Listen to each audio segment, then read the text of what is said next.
Hi, Nick here. Today we're going to work on some descending turnarounds in Taro Patch or open G tuning. This lesson assumes that you know open G, that you have some basic to intermediate finger picking skills with your right hand, and also that you're familiar with these sixth interval shapes that we use a lot in Taro Patch.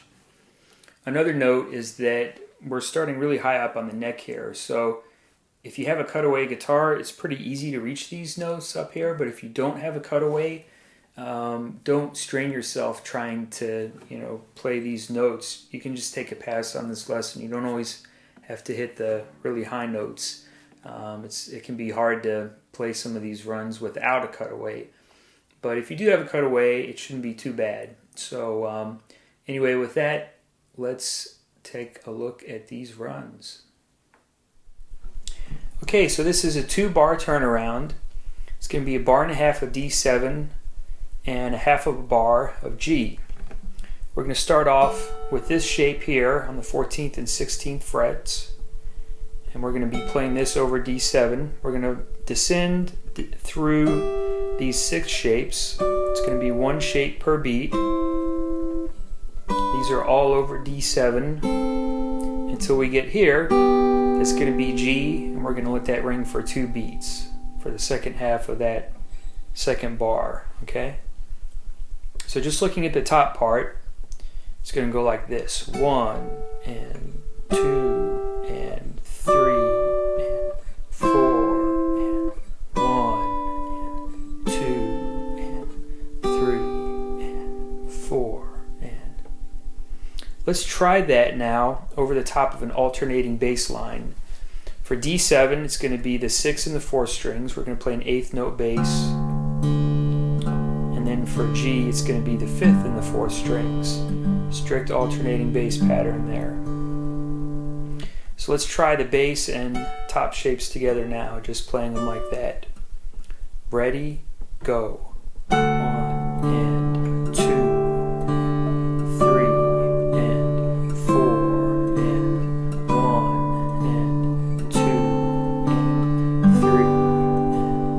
That rings again. 1 and 2, 3, 4. Still D7 to G, and that rings for the rest of the bar. All right. So pretty simple there. We can spice it up a bit by adding in a picking pattern now for the melody for this top part. And what we're going to do is one that we've seen before. It's going to be 1, 3, 1. That's going to be the pattern for each shape, and it's sort of a triplet feel, and it goes like this, just looking at the top part.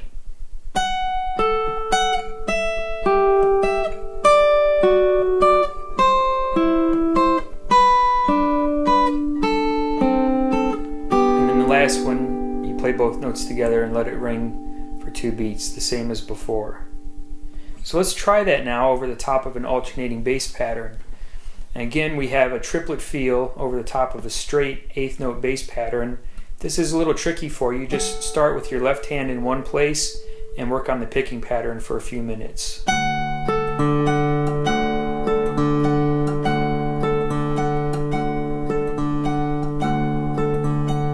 And you can practice it like that until you have it sort of on autopilot, and then we can work through and play the run moving our left hand around.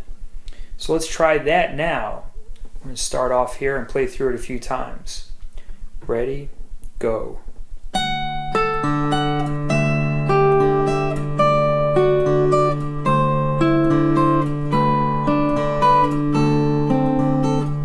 Just let that last one ring again.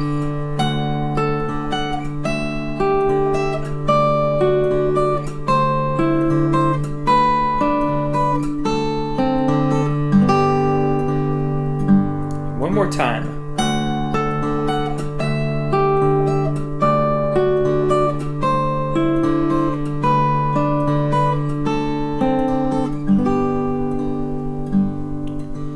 I think I might have sped that up a little towards the end. If I did, sorry. But Anyway, that sounds pretty good, I think. That's a nice, really long sounding turnaround there, because we're going all the way down from this high part of the neck to the low part, so it adds some drama to it. Let's change things up a little bit and try a different picking pattern on the top notes. What we're going to do is 3rd string, 1st string, 3rd string now. Basically the opposite of the pattern we just saw. So looking at the top part only, it's going to sound like this.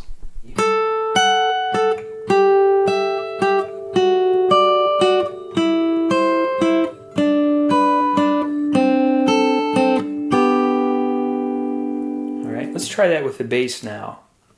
Ready, go.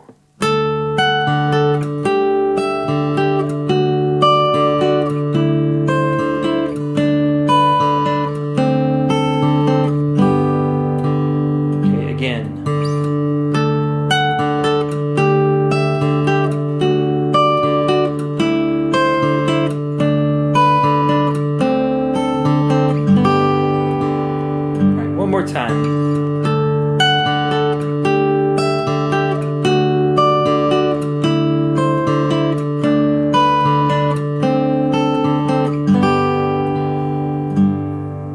Alright, so we've seen 2 different picking patterns here with the melody. One is 1 3 1 1 3 1. The other is 3 1 3 3 1 3. Let's combine these now into one run. We're going to start off with this shape, and we're going to play the 3 1 3 pattern. Then the second shape is going to be 1 3 1. We're going to alternate back and forth between the 2 patterns like that. So it's going to be 3 1 3 1 3 1 3 1 3 1 3 1 3 1 3 1 3 1, playing both together and let it ring, same as before. Okay, so that's the pattern that we're going to use now. Let's try that with the bass. Ready, go.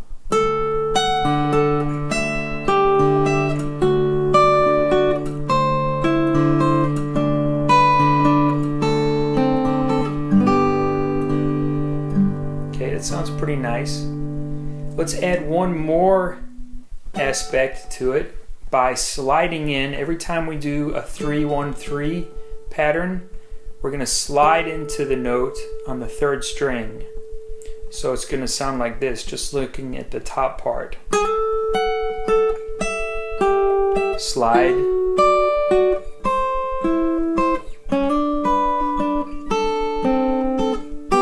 That last one's the same again. So let's try that now. Okay, we're going to slide into each of those notes on the 3rd string when we're playing the 3 1 3 pattern. Let's play that with the bass. Okay, ready, go.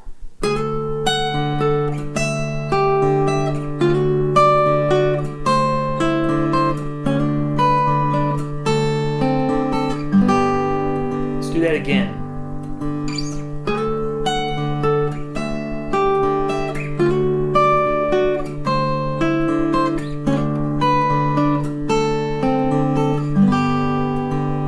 One more time.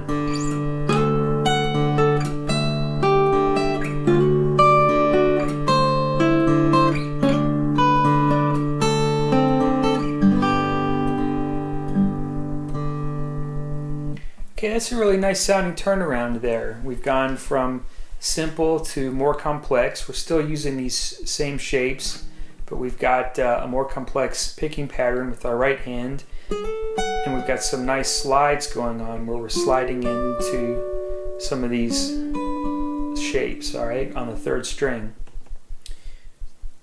Okay, so we learned a few variations of that turnaround there. I like the last one where we had the variation of the picking pattern and added the slides in. I thought that sounded good. Anyway, I hope you have fun practicing these. Thanks for watching. So just a few more notes. At the beginning of the lesson, you'll notice I played this run with a couple variations. The first thing that I'm doing is when I play this last shape, I let the 2nd string ring out as well. That makes a G chord. just think it sounds nice to kind of let that open string ring as well. It makes it sound a bit fuller. And I also ended playing that G chord there, which is just basically the 5th through the 2nd string open, and then we're holding down the 1st string at the 17th fret. Alright, so the whole run, I'm going to play through it a few times here. It's going to sound like this.